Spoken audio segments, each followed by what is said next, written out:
نحمدہ ونصلی علی رسولہ الکریم اما بعد بسم اللہ الرحمن الرحیم۔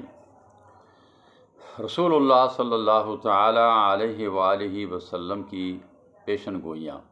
اس سے پہلے قرآن کریم میں سے کچھ پیشن گوئیاں میں نے آپ کے سامنے بیان کی تھیں، اور قرآن کی صداقت اور سچائی بالکل واضح ہے اور واضح ہی رہے گی، اور محمد الرسول اللہ صلی اللہ تعالی علیہ وسلم کی نبوت و رسالت، اس کی صداقت پر بہت سی دلیلیں ہیں، جن میں سے کچھ یہ پیشن گوئیاں بھی ہیں۔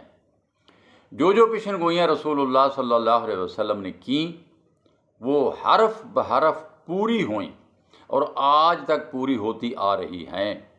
اب یہ ان لوگوں کے لیے بھی سوچنے کا مقام ہے جو نعوذ باللہ اللہ تعالیٰ کے اس نظام کو سائنس کے ساتھ ملاتے ہیں، اور وہ کہتے ہیں، ان کا خیال ہے کہ بس یہ دنیا کا نظام سائنسی طریقے پر چل رہا ہے، کوئی نعوذ باللہ اللہ تعالیٰ کا اس کے اندر کوئی عمل دخل نہیں ہے۔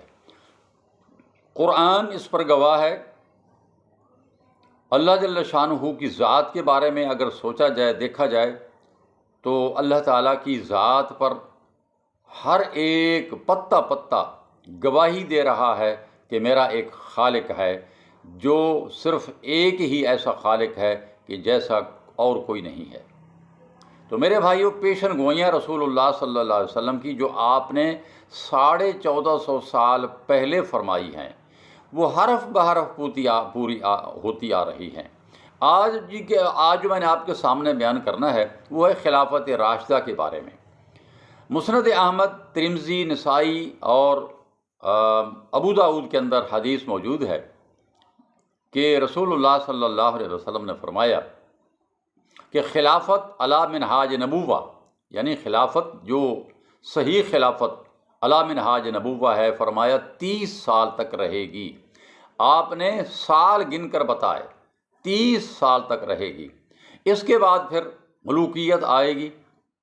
تو آپ اب اندازہ لگائیں، ابو بکر صدیق رضی اللہ تعالیٰ عنہ کی خلافت، عمر فاروق، عثمان، علی، ان چاروں کی خلافت ثابت ہو رہی ہے، اور ان چاروں کی خلافت کا زمانہ 30 سال بنتا ہے۔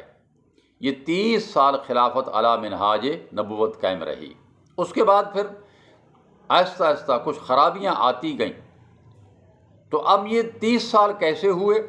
2 سال اور 3 مہینے سیدنا ابو بکر صدیق رضی اللہ عنہ کی خلافت رہی، 10 سال اور 6 مہینے حضرت عمر فاروق کی رہی، 12 سال خلافت حضرت عثمان ذو النورین رضی اللہ عنہ کی رہی، اور 5 سال اور کچھ ماہ یہ سیدنا علی المرتضیٰ رضی اللہ تعالی عنہ کی رہی۔ ان سب کو اگر آپ جمع کریں تو یہ پورے 30 سال بنتے ہیں۔ تو یہ پیشن گوئی جو رسول اللہ صلی اللہ علیہ وسلم نے خلفاء کے بارے میں کی تھی، جنہیں ہم خلفاء راشدین بھی کہتے ہیں، اور اسی کے بارے میں رسول اللہ صلی اللہ علیہ وسلم کی یہ حدیث بھی ہے کہ آپ نے فرمایا، یہ بخاری، مسلم وغیرہ کتب کے اندر موجود ہے حدیث، کہ آپ نے فرمایا کہ میرے بعد تم بڑے بڑے اختلافات دیکھو گے، مذہبی دینی اختلافات تمہارے سامنے آئیں گے۔ تو صحابہ نے عرض کیا کہ اب ہم اس وقت کیا کریں گے؟ تو آپ نے فرمایا تھا، فَعَلَيْكُمْ بِسُنَّتِي وَسُنَّتِ الْخُلَفَاءِ الرَّاشِدِينَ الْمَهْدِيِّينَ عَضُّوا بِهَا بِالنَّوَاجِذِ۔ یہ حدیث آج بھی مشکات کے اندر کھڑی ہے، کوئی شخص ملاحظہ کر سکتا ہے۔